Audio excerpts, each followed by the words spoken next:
Muy bien, muy buenas noches. Vamos a, como ya estamos acostumbrados, vamos a tocar unos temas muy interesantes en base al marco que nos encontramos en este momento, aprovechando también el aislamiento social sobre el COVID-19. Llevamos más de 30 días guardando lo que el Estado ha promovido a través de la activación del estado de excepción por en materia de emergencia sanitaria. Muy bien, estimados amigos, en esta ocasión vamos a hablar sobre la protección constitucional de las personas privadas de su libertad en el marco del COVID-19 frente a la pretensión punitiva del Estado. Eh, Antes de abordar el tema, quiero agradecer a Dani Daniel y a Parvulo Jurídico por la invitación y para disertar estos temas de trascendencia social y también para el mundo jurídico mucho, mucho más importante. Eh, Básicamente, para abordar este tema que nos trae, este tema interesante que nos trae, quiero remitirme a los compromisos convencionales que tiene el Perú. En este caso, el Estado peruano es un país democrático, social, constitucional de derecho, que ha suscrito diversos convenios internacionales, tiene responsabilidades internacionales que cumplir. El más importante, el Perú se encuentra dentro de la Comisión Interamericana de Derechos Humanos y como tal debe eh, hacer honor a ese cumplimiento internacional, por ejemplo, con la Declaración Americana de los Derechos y Deberes del Hombre.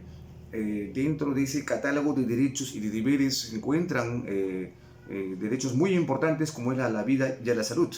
Y voy a comenzar señalando, por ejemplo, en la novena conferencia internacional americana, se han señalado que los pueblos americanos han dignificado a la persona y que sus constituciones nacionales reconocen en las instituciones jurídicas y políticas rectoras de la vida en sociedad. Tienen como fin de protección de los derechos esenciales del hombre y la creación de circunstancias que le permite proteger espiritual, materialmente y alcanzar la felicidad. Eso es una declaración americana, es un principio muy importante. Además, en esta declaración americana se toca el tema que en repetidas ocasiones los estados americanos han reconocido que los derechos esenciales del hombre no nacen del hecho eh, de ser nacional de un determinado estado, sino que tienen como fundamento los atributos de la persona humana como tal. Entonces, la protección internacional de los derechos humanos del hombre, por ejemplo, por ser guía principalísima del derecho americano en evolución. Eso ha sido los lineamientos que se ha desarrollado en el noveno Conferencia Internacional, ¿no?, americana respecto a la Declaración Americana de los Derechos del Hombre y también sus deberes. Eh, Bajo esa premisa, podemos decir que en el artículo primero dentro de los derechos del hombre se enmarca que todo ser humano tiene derecho a la vida, ¿no?, a la libertad y a la seguridad de su persona. La misma que se contempla o se positiviza en las cartas constitucionales de cada nación como el derecho a la vida, a la libertad o a la seguridad e integridad de la persona, ¿no? Se traduce de esa forma, se positiva, llega a un consenso internacional y se positiva a cada país de esa forma. Dentro de ese catálogo, como he señalado, hay otros derechos como derecho a la igualdad ante la ley, ¿no? Y deberes también consagrados, ¿no? Sin distinción de raza, religión, ¿no? Para el tema de la discriminación que podría existir. Eso se positiva en nuestra Constitución, por ejemplo, como derecho a la igualdad ante la ley. Y así, por ejemplo, un tercer derecho podemos invocarlo, es toda persona tiene derecho, por ejemplo, a profesar libremente una creencia religiosa, ¿no? O manifestarla, practicarla en público. Ese derecho se llama el derecho a la libertad de culto, entre otros. Pero hay que verificar que en esta clasificación muy importante se encuentra en principio el derecho a la vida. Nuestro tema que nos trae básicamente eso. Vamos a abordar el derecho a la vida de los privados de su libertad.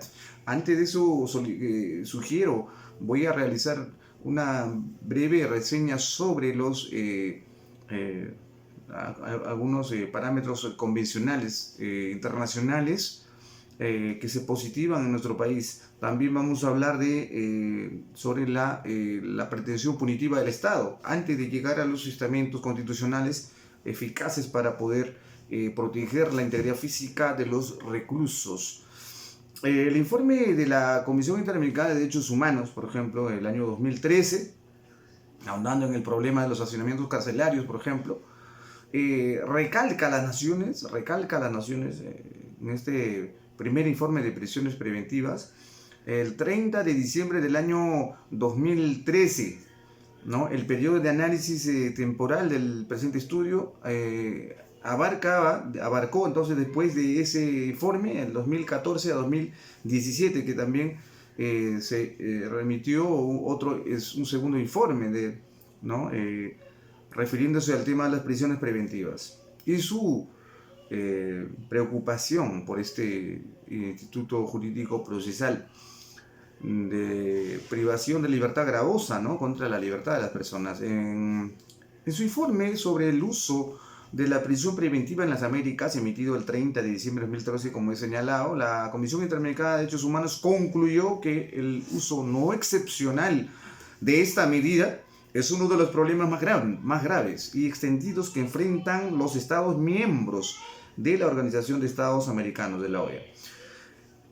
En cuanto al respeto, por ejemplo, y a la garantía de los derechos de las personas privadas de su libertad. El uso excesivo de la prisión preventiva constituye, según la Comisión Interamericana de Derechos Humanos, uno de los signos más evidentes del fracaso de un sistema de administración de justicia de las naciones. Y también constituye un problema estructural que es inaceptable que una sociedad democrática que respeta el derecho de toda persona, ¿no?, a la presunción de inocencia. Eso sería lo ideal. En dicho informe, la Comisión incorporó una serie de recomendaciones dirigidas a los estados, tanto de naturaleza legislativa como administrativa, además judicial, con el fin del empleo de la prisión preventiva como medida cautelar penal resulte compatible con las obligaciones internacionales en materia de derechos humanos. Es dicha preocupación, podemos decir, ¿no? A lo anterior refleja claramente que el elevado número de personas en las Américas, ¿no?, que actualmente se encuentran con prisión preventiva, mismo que equivale, por ejemplo, el promedio en la región de 36.3% en total de la población penitenciaria. Sin embargo, en ciertos países la cifra es mucho más elevada. En particular, la Comisión Interamericana de Derechos Humanos recibió información que indica que a partir de 2014 se ha presentado un incremento en poblaciones de los países, por ejemplo, como Argentina, Colombia, El Salvador, Guatemala, Honduras, México, Paraguay y Perú.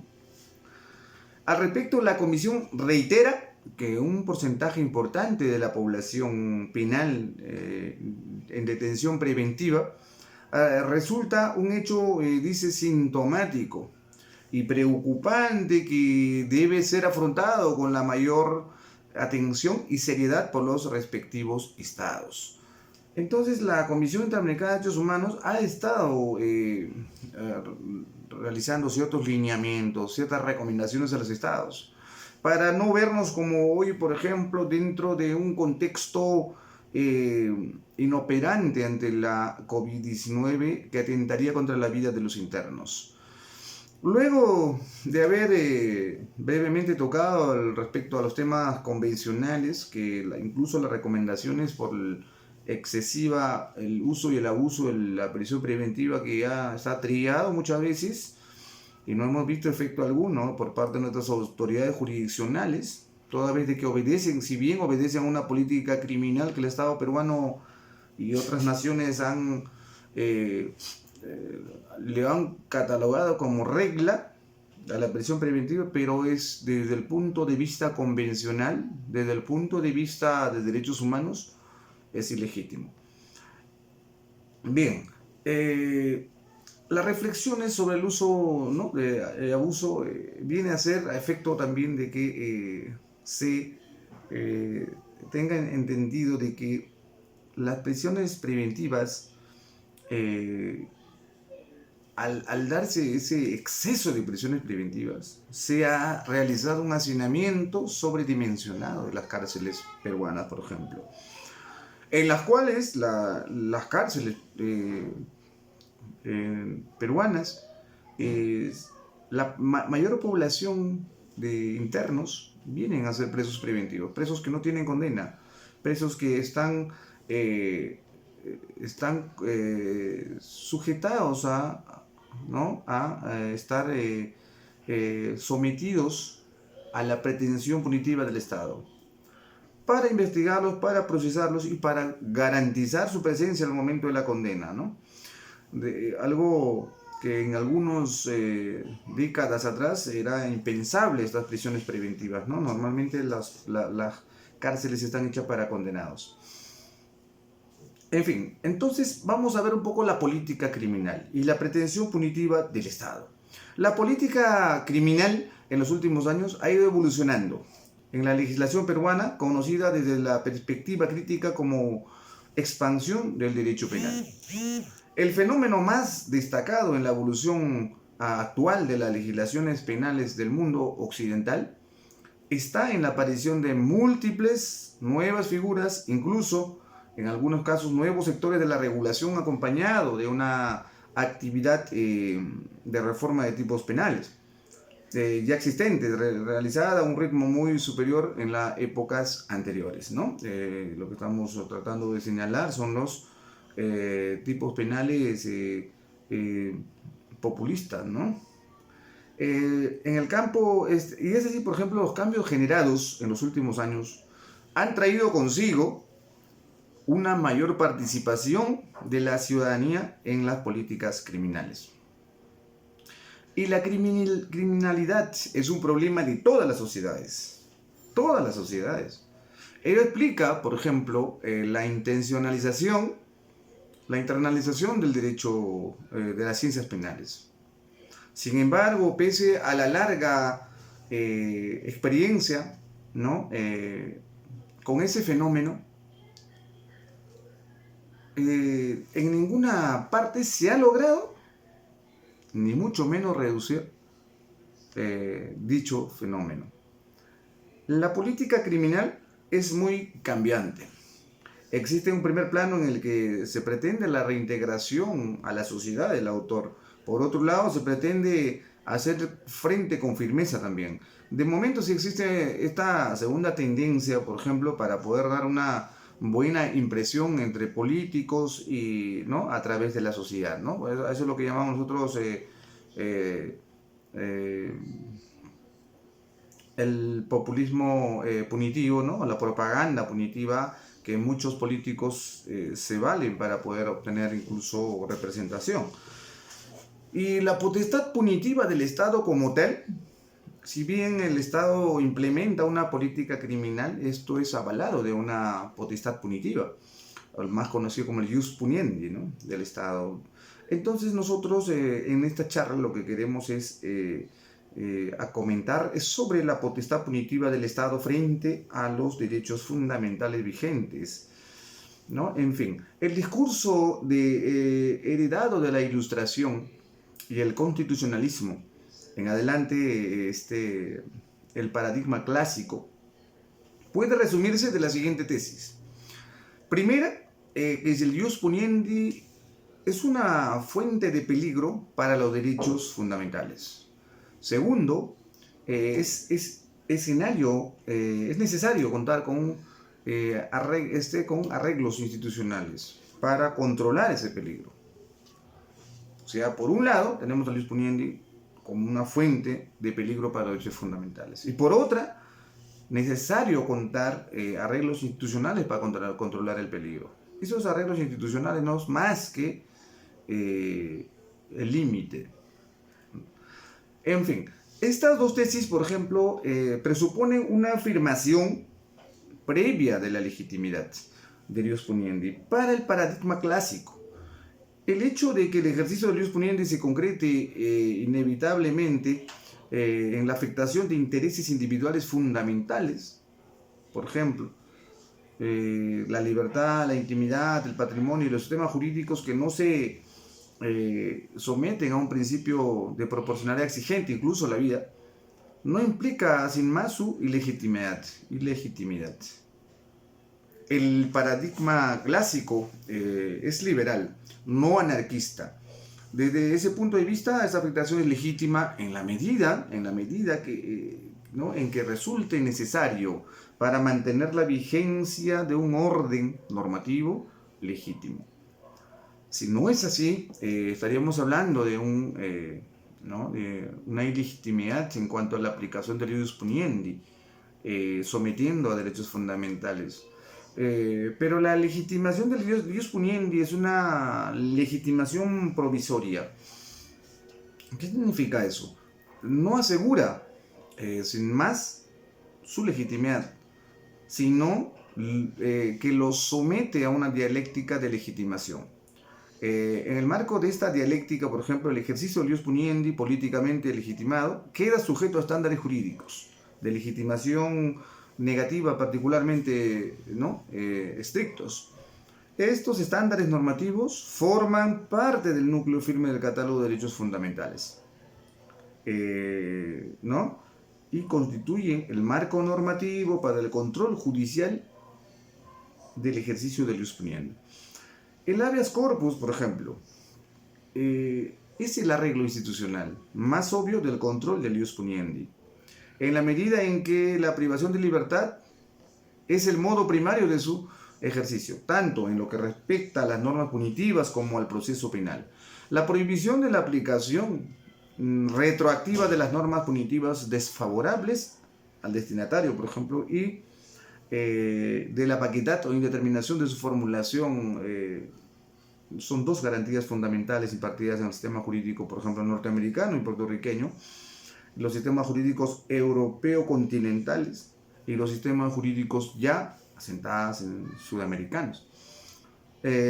La estricta vinculación de la condena a una disposición, por ejemplo, legislativa es otra garantía fundamental, ¿no? Y esto descansa también en los sistemas jurídicos europeo-continentales sudamericanos y un rango infraconstitucional, ¿no?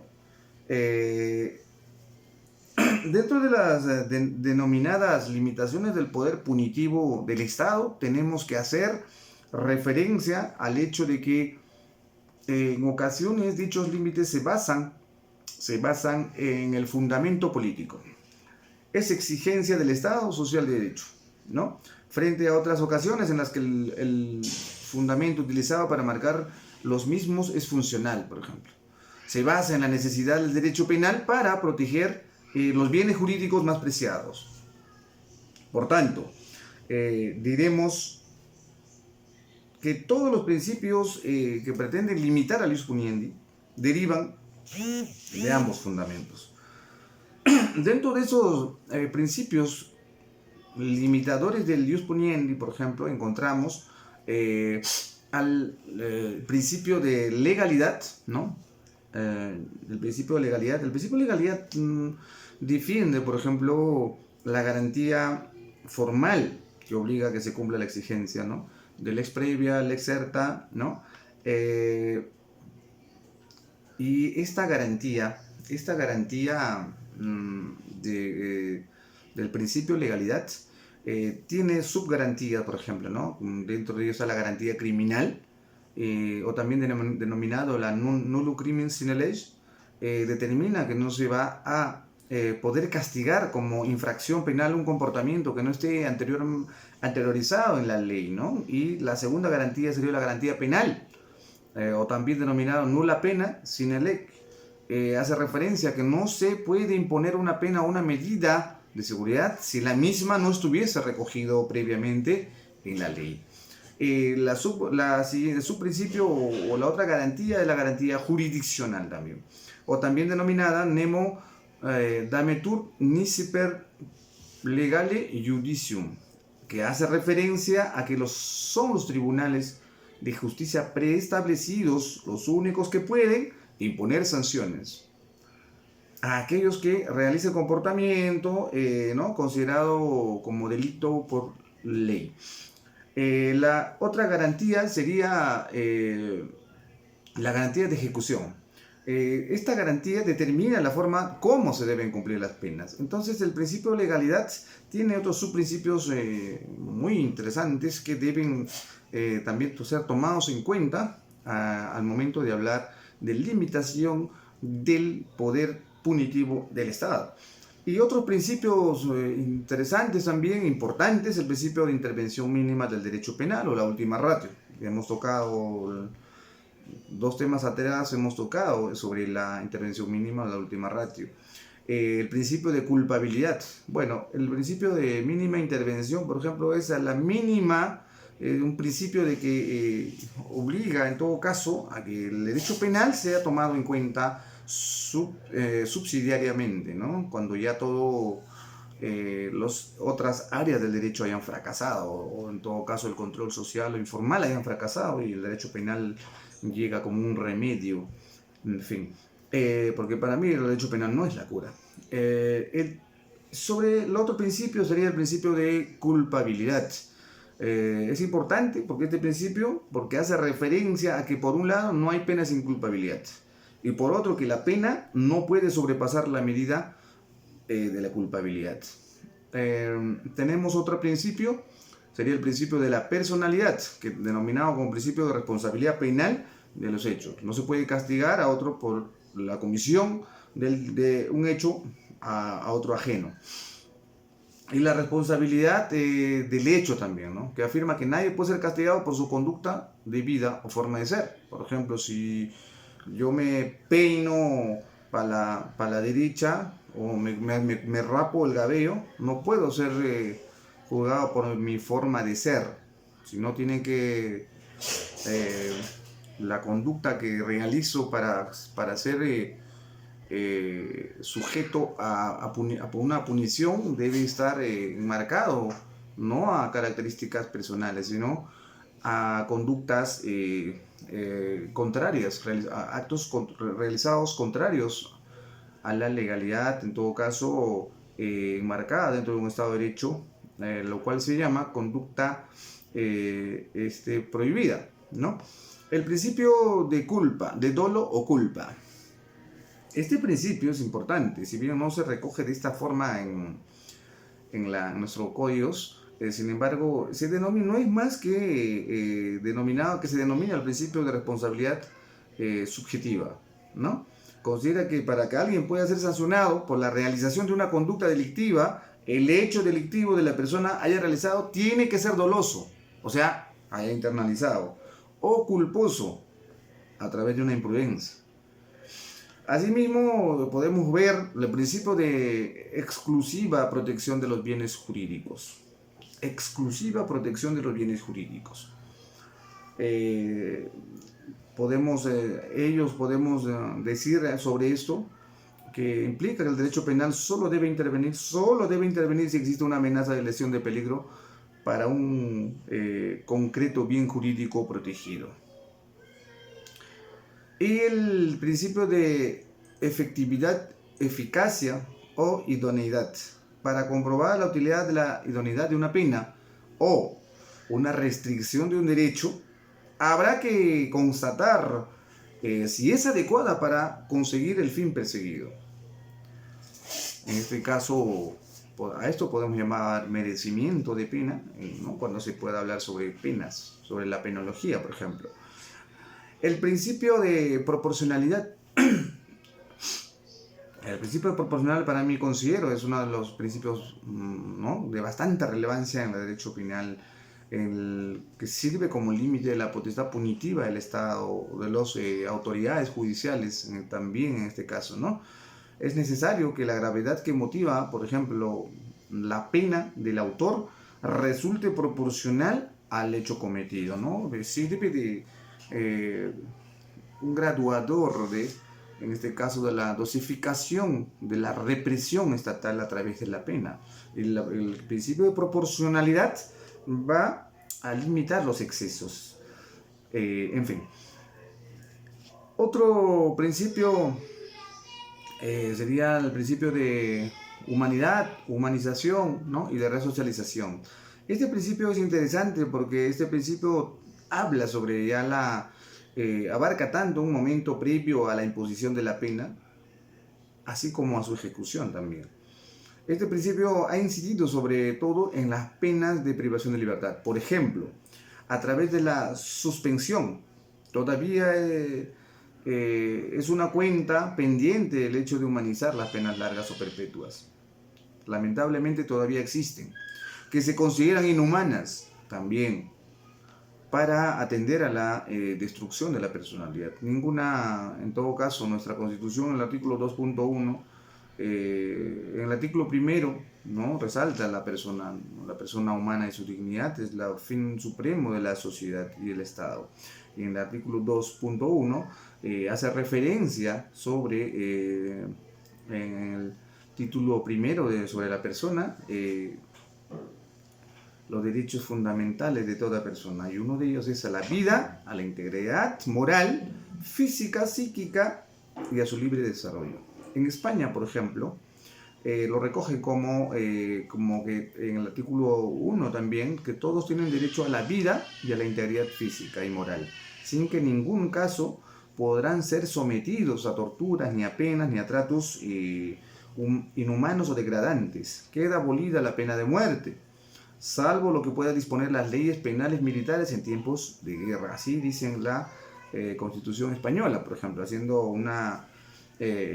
yéndonos a un parámetro de eso, ¿no?, de comparación.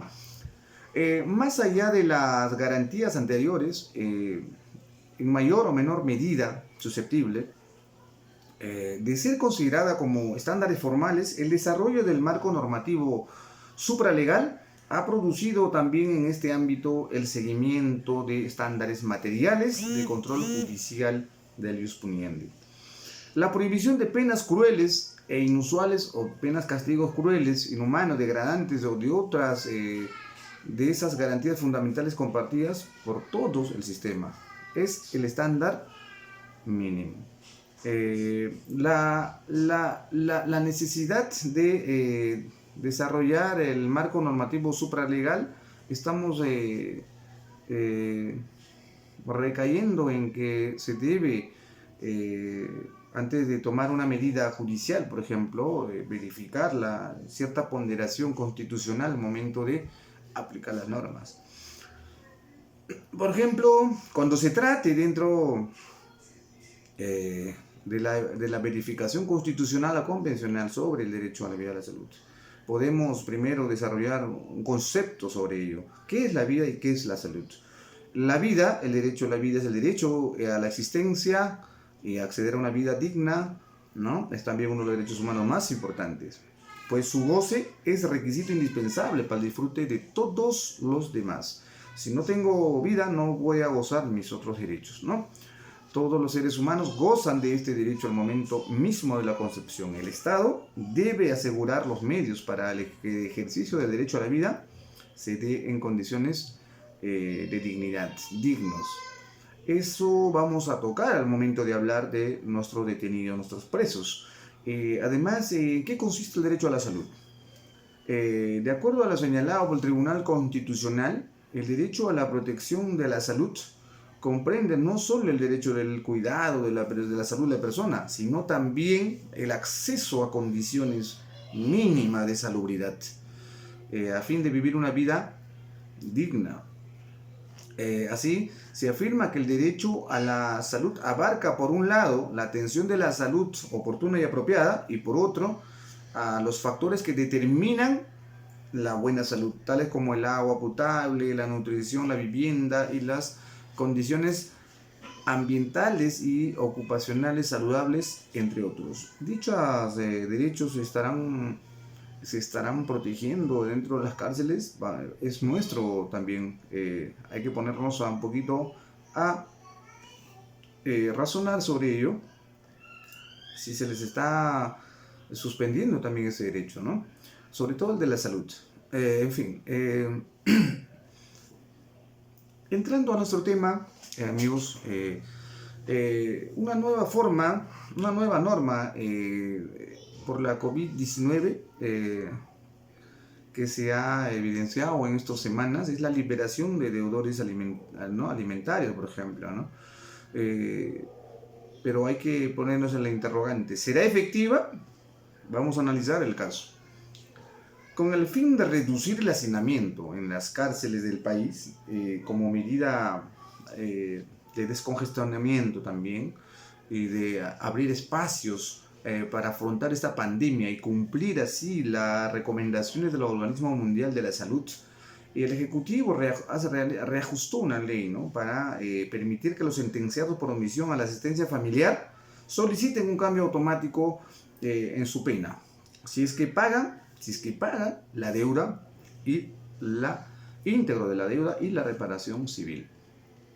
El martes último, en el contexto de COVID, el gobierno emite el decreto legislativo 1459, que simplifica el trámite para la liberación de las personas que están presas por deuda de alimentos. La norma elimina casi todos los requisitos que antes se pedían para modificar la pena y exige el pago íntegro de la reparación civil, la deuda acumulada para la salida de prisión.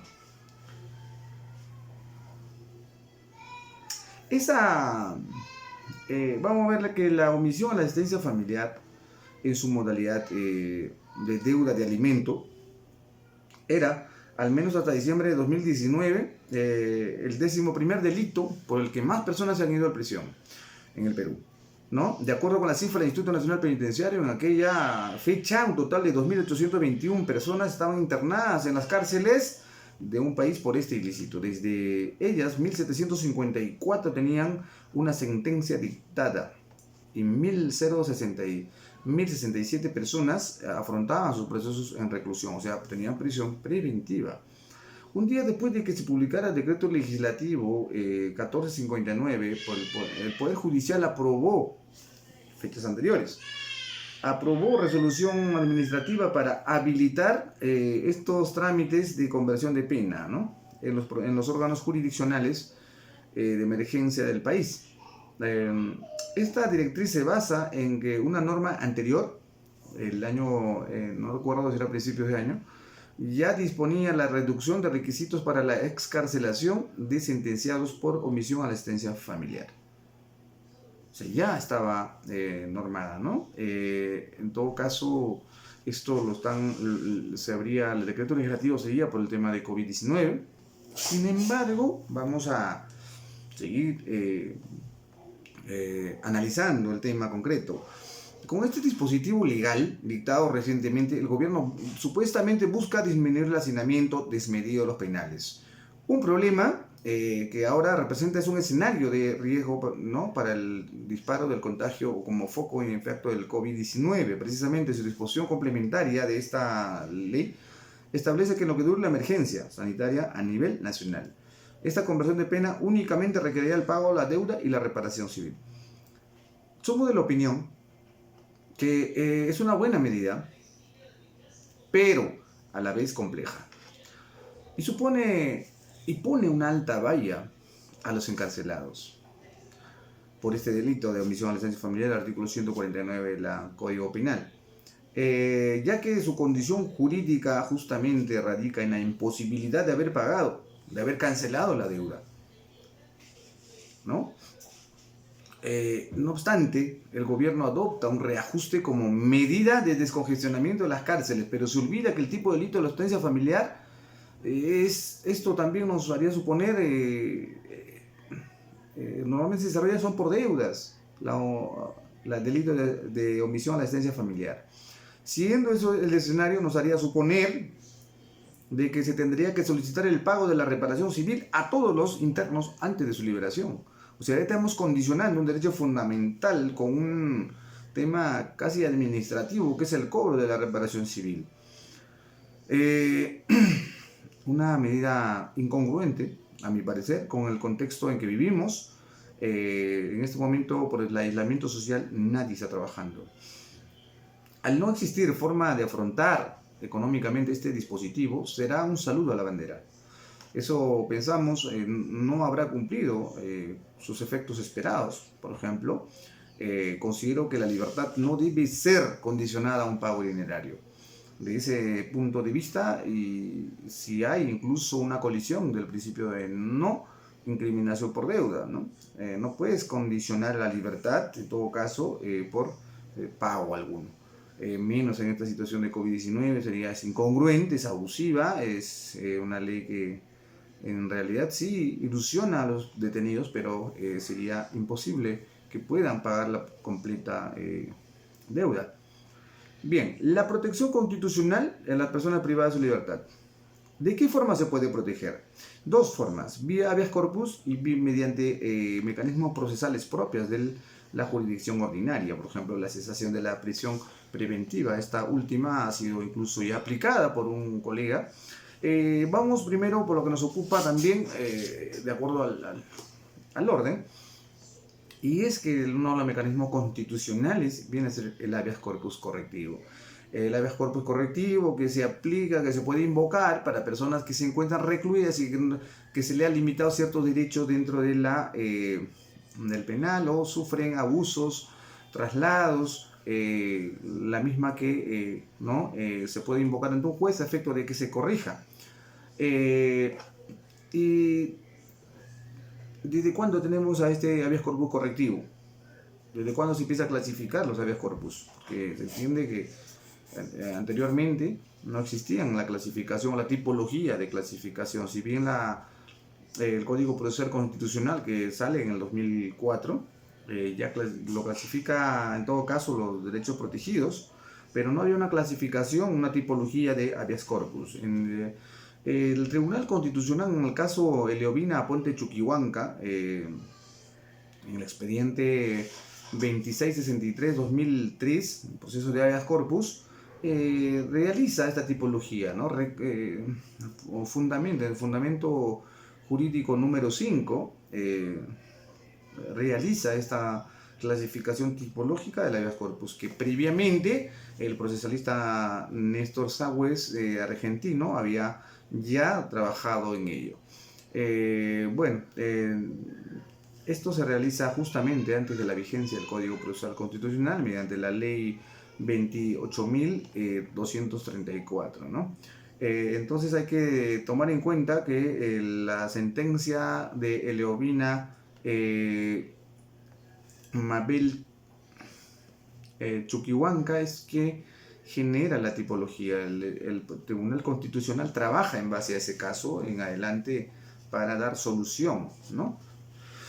El habeas corpus correctivo, entonces, podríamos decir que es la modalidad a su vez usada cuando se producen actos de agravamiento ilegal arbitrario respecto a las formas o condiciones que se cumplen las penas privativas de libertad, en este caso también a los presos preventivos. Por ende, su fin es resguardar a la persona de sus tratamientos carentes de razonabilidad y proporcionalidad cuando se han determinado cumplir un mandato de detención o de pena. Mediante este medio procesal puede efectuarse un control constitucional, ¿no? En condiciones en las que se desarrolla la restricción del ejercicio ilegal de la libertad individual. En todos aquellos casos que haya decretado judicialmente. ¿Y contra quién procede? Procede ante la amenaza o acto lesivo del derecho a la vida, la integridad física, psicológica o del derecho a la salud de los reclusos o personas que se encuentran bajo una especial relación de sujeción eh, internados en los establecimientos penitenciarios, ¿no? Con tratamientos públicos o privados. Tal es el caso de los internos del Centro de Rehabilitación de Menores, por ejemplo, también, o estudiantiles. Igualmente, es idóneo en los casos en que por acción u omisión importe en violación o amenaza de derecho al trato digno, ¿no? Se produzcan tratos inhumanos, por ejemplo. Es admisible en los casos de que arbitraria restricción al derecho a la visita familiar, ¿no? Entre otros aspectos que se realizan dentro de un establecimiento penitenciario cerrado, de régimen cerrado. Para ello, en este tiempo de COVID, hay muchos colegas que están invocando el recurso de habeas corpus, amparándose en el artículo 25, numeral 17 del Código Procesal Constitucional, es la que reglamenta esta tipología de habeas corpus.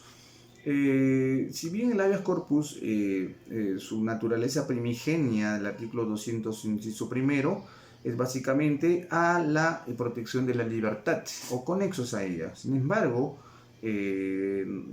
cuando existe una amenaza a la vida, a la salud, no queda otra forma más que invocar a este habeas corpus, una garantía constitucional, ¿no? En todo caso, lo dejaríamos en las manos de los jueces constitucionales a efecto de que determinen la suerte de este interno y no vaya a hacer agravar su situación. Sobre ello, por ejemplo, el pronunciamiento de organismos internacionales sobre las prisiones bajo el marco de COVID-19, ¿no? La alta comisionada para los derechos humanos, Michelle Bachelet, ha recomendado que los Estados partes tomen medidas urgentes a efecto de que dejen libre a los detenidos que cualifiquen ciertas características personales de menor peligrosidad, de mayoría de edad, mujeres gestantes, entre otros. Una recomendación primigenia a inicio del mes de abril. Asimismo, la Organización Mundial de la Salud ha señalado cuáles son las enfermedades preexistenciales para agravar la situación de personas que podrían ser contagiadas por COVID-19, y tomando como referencia ello, muchos abogados o personas pueden invocar el recurso de habeas corpus, toda vez de que si son pasibles de poder ser blancos de este coronavirus, podrían invocarlo ante un peligro cierto e inminente de su integridad física. Además de ello, la Comité para la Prevención de la Tortura del Consejo de Europa, en su sigla CPT, también ha recomendado a los Estados miembros alternativas a la privación de libertad, ¿no? Además, para aplicar los efectos del coronavirus en prisión, ambos posicionamientos llegan después de una queja de más de 50 organizaciones europeas, ¿no? Entre estas propuestas, la OMS advierte que debería considerar con mayor detenimiento al recurso a medidas no privativas de libertad en todas las etapas de la administración de justicia penal. A la vez que, en particular, se debe dar prioridad a las medidas no privativas de libertad para los presuntos delincuentes o reclusos con perfiles de bajo riesgo, por ejemplo, y especialmente vulnerables, dando preferencia a las mujeres embarazadas, mujeres con hijos dependientes, etc., ¿no? Por su parte, la CPT, Comisión para la Tortura, contra la Tortura, insta a una declaración a los estados a realizar un mayor uso de alternativas de la prisión preventiva, por ejemplo, ¿no? Bien, siendo así, el tema del habeas corpus es invocable. Se puede realizar mecanismos de invocar a nuestra justicia constitucional a efecto de que se aplique la vigencia de los derechos fundamentales como es a la vida, ¿no? Que no están restringidos, solamente la libertad. Así se han presentado diversos habeas corpus, muchos colegas, y una resolución que tengo enfrente es básicamente una resolución que declara improcedente, ¿no? Básicamente la forma como se está resolviendo las prisiones, las